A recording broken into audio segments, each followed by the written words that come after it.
Today, many of those folks, not the members of the public, our visitors, our people who are visiting us, but some staff members, some senators, and some members of the media have been catatonic. Catatonic. They've been foaming at the mouth. And it all has to do with a simple memorandum issued by the Office of Management and Budget dealing with spending. I remember back when President Obama was president, he repeatedly refused to enforce laws that he didn't like. When certain provisions, I remember it like it was yesterday, when certain provisions of the Affordable Care Act proved to be controversial. It was law. But some of those provisions of law that he passed were controversial. I'll give you an example. The mandate that large employers provide insurance to their employees or else pay a big penalty.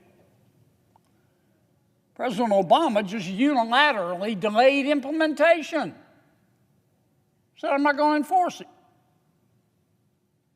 Nobody went catatonic around here. Nobody started foaming at the mouth. Maybe everybody had taken their meds that day. I don't know. But there was no hue and cry like we've heard today as a result of that OMB memorandum. I remember also when Congress took up the issue at President Obama's suggestion of Dreamers. Remember the Dreamers Act? Congress wouldn't pass it. Dreamers are children brought to the United States of America illegally by their parents who've come here illegally. But the children are children. They don't know better. President Obama proposed the Dreamers Act. Congress didn't pass it. So President Obama just ignored the law. He protected them from deportation through executive action. It's called the 2012 Deferred Action for Childhood Arrivals Program. He broke the law. Nobody around here foamed at the mouth. Nobody around here went catatonic, included but not limited to the media. I remember when President Biden did a very similar thing. He sought to preserve and fortify DACA, as we call it. And he also took a number of steps unilaterally to weaken immigration enforcement. We know that. That's why the border under President Biden was an open bleeding wound. He refused to follow the law. Hey, welcome back to Conservative Chronicle. Senator John Kennedy just dropped the mic on Washington. He called out what he sees as blatant hypocrisy over Trump's federal grant pause, reminding everyone that past presidents did the exact same thing without any outrage. So, what's really going on here? Is this a smart fiscal move or just political theater? Let's break it down. But first, if you love honest political analysis without the media spin, make sure to hit that subscribe button and turn on notifications. Let's dive in. Nobody foamed at the mouth around here. Members of the press didn't become catatonic. I don't remember anyone, Democrat or Republican, calling for President Obama's impeachment after a federal court criticized his administration for spending money unlawfully. You remember that? President Obama decided to pay subsidies to health insurers in 2014. Decided to give them money. Just one problem. Congress hadn't appropriated the money. The GOP House, the Republican-controlled House, sued him. Federal judge ruled against President Obama. But the money was spent. I remember when the GAO concluded that the Obama Health and Human Services Department in 2016 illegally spent money. Congress didn't appropriate it. By paying insurers instead of sending the money to the Department of Treasury. Nobody around here foamed at the mouth, including members of the press. All right, so here's the deal. The Office of Management and Budget just issued a memo telling federal agencies to pause spending on certain programs. Why? Because Trump has signed executive orders reversing Biden's policies. And this pause ensures agencies aren't funding things that contradict the new administration's agenda. But the response? Absolute meltdown. Kennedy described people running around like a 5-year-old in a Batman t-shirt, claiming this is an attack on democracy itself. But is it really? Now here's where it gets interesting.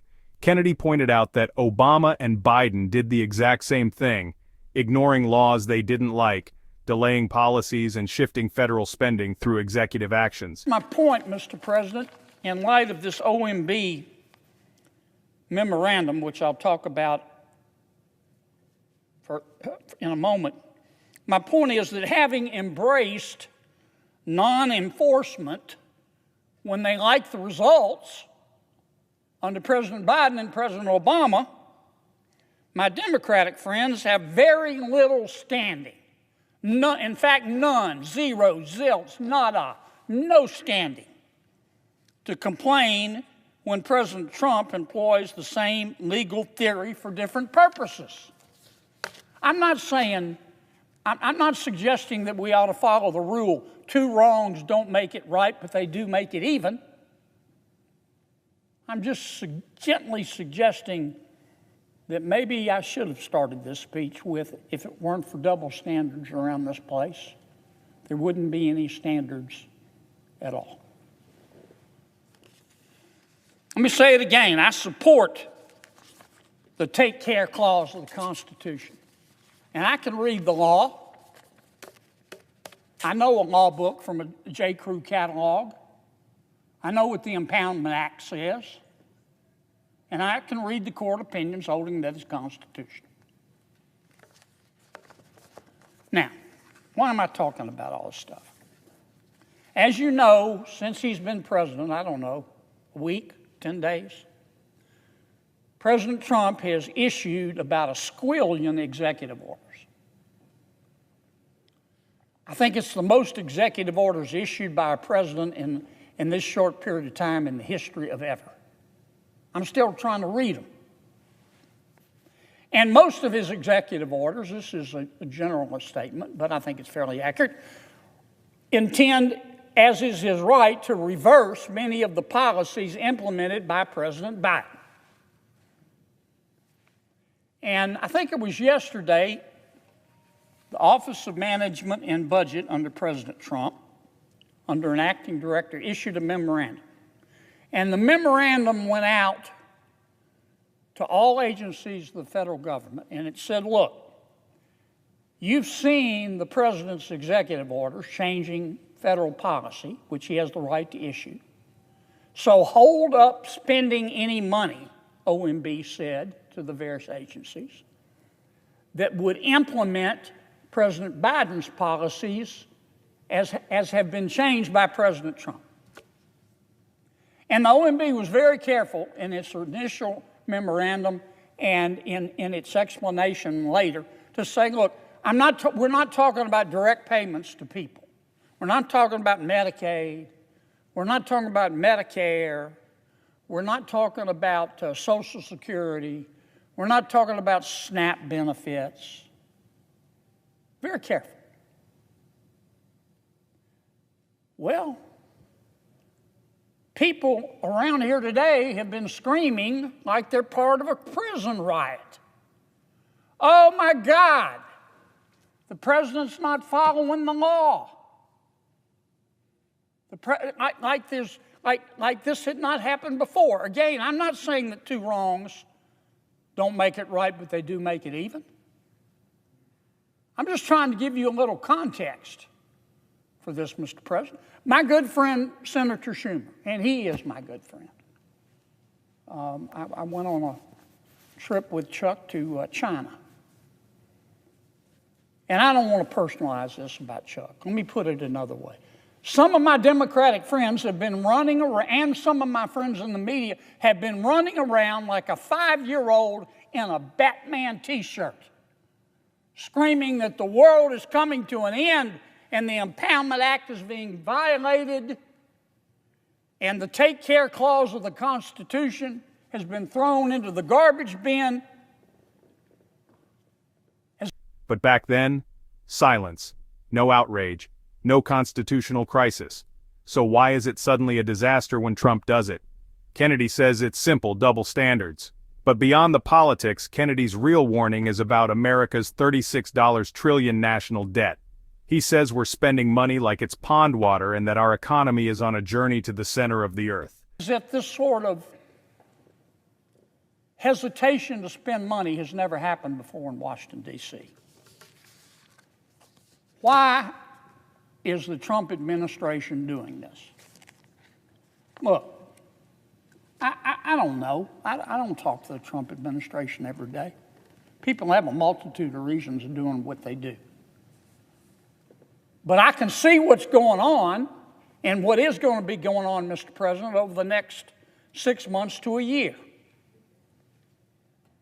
Did I mention we're headed toward a multiple vehicle pileup? Here's the problem. We've got to extend the tax cuts from the Tax Cuts and Jobs Act of 2017. We don't have a choice. Like it or hate it. If we don't extend those tax cuts, when they expire shortly, taxes are going to go up $4.3 trillion on the American people. Not 4.3 million, not 4.3 billion, $4.3 trillion. And 60% of that tax increase is going to impact middle class and lower income Americans. And that's just a natural fact. If we don't extend those tax cuts, it is going to drive our GDP and our economy on a journey to the center of the earth. Even my Democratic friends know those tax cuts have to be extended. But we've got other things we have to do too. We're deficit spending. We're spending money around here like it was pond water, like it was ditch water. Hold up the other chart. To make matters worse, the tax cuts from 2017 are set to expire soon. If they aren't extended, we're looking at a $4.3 trillion tax hike hitting middle and lower class Americans the hardest. So what happens now? Kennedy says Congress is about to hit a major budget battle. To extend the tax cuts, increase defense spending, and reduce the debt, spending cuts are coming, big ones. I don't want to blame it all on President Biden. But if the shoe fits, wear it, Cinderella. This is what President Biden spent. He didn't spend this from tax revenues, he borrowed it. $1.9 trillion on the American Rescue Plan. $1.2 trillion on the Green New Deal, which they called an Infrastructure Act. $1 trillion on the Inflation Reduction Act. The CHIPS Act, where we gave money to some of the biggest companies in America, big tech, because they said they needed it. We gave them $280 billion for semiconductor manufacturing. It was just announced yesterday, China just kicked our ass on artificial intelligence. I don't know if I can say ass on the Senate floor, but by God, I just did. They did. I don't know how else to describe it. After we spent $280 billion, I mean, this is just under President Biden, $4.380 trillion of money we didn't have. We are deficit spending every nanosecond. I don't know how many millions we have had to borrow since I've been talking. We're taking in about $4.5 trillion, give or take. We're spending about $6.5 trillion. And when we deficit spend, that money doesn't just fall from heaven. We thank heaven for it. But we have to borrow it, and we have to pay it back. And those annual deficits, daily deficits, monthly deficits, roll over into national debt, and we've now got $36 trillion worth of national debt. We're going to run out of digits. That's the most debt we've ever had. Well over 100% of GDP. And here's the kicker. If Democrats and Republicans can't agree on this, the economy could be in serious trouble. But let me ask you, do you think pausing these grants is the right move, or is this just political games? Drop a comment below. I'm reading them all. Bottom line, Kennedy says this spending pause is just step one in getting America's finances under control. So we've got to renew the tax cuts, which is going to cause short-term, before it stimulates the economy, short-term loss of revenue, and we got to stop the deficit spending, and we got to reduce our debt. But there's more. There's more. We've got to increase defense spending, because President Xi is working with President Putin, who's working with the Ayatollah in Iran, and their goal is to have Putin dominate Eastern and Central Europe, to have Iran dominate the Middle East, have China dominate the Indo-Pacific and the South China Sea, and be free to roam in sub-Saharan Africa and Latin America and South America. I don't want America to be the world's policeman, but I don't want President Xi or President Putin or the Ayatollah in Iran to be the world's policeman either. And weakness invites the wolves. And we've got to start spending more money on defense. Now, you don't have to be Einstein's cousin to figure out that all the things that I just described that we've got to do in the next year to 6 months could be called competing interests. Tax cuts, stop deficit spending, reduce the debt, but find more money for defense. Something's got to give. And all this is a long-winded way of saying we're going to have to reduce spending. We're going to have to do it.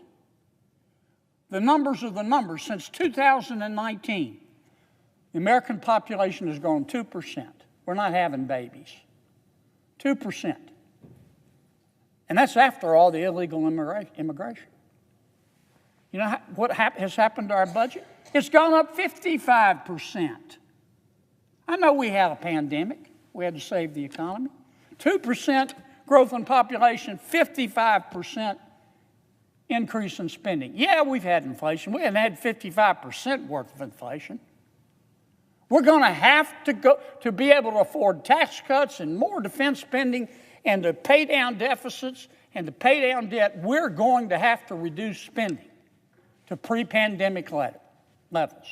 And that's what this OMB memorandum today, which temporarily held up the spending of some money consistent with President Trump's executive orders, was the first baby step toward. That's what this is all about. That's what it's all about. The world is not going to spin off its axis. And again, I support the Take Care Clause of the Constitution. I understand what the Impoundment Act says, but this is reality. And this is what we've got to solve over the next year. And we're going to have to solve it. Show me that other chart. We're going to have to solve it together because the debt is $36 trillion. Our population is 355,000 people. That's 102 grand per man, woman, and child, and it's increased. And we're about to extend the tax cuts and start spending more in defense. There's a lot of excitement around here about the reconciliation bill or bills. I'm excited about it. You can write this down, Mr. President, and take it home to Mama. Those reconciliation bills, which we have got to pass to get through this multiple vehicle pileup that I just described, are going to contain substantial spending cuts. But if Congress doesn't act fast, we could be looking at skyrocketing taxes and a total economic mess. If you want to stay updated on real political analysis without the corporate media bias, Make sure to hit that subscribe button and ring the bell so you don't miss a thing. Watch this next video where we break down Trump's executive orders. You won't believe what's in them.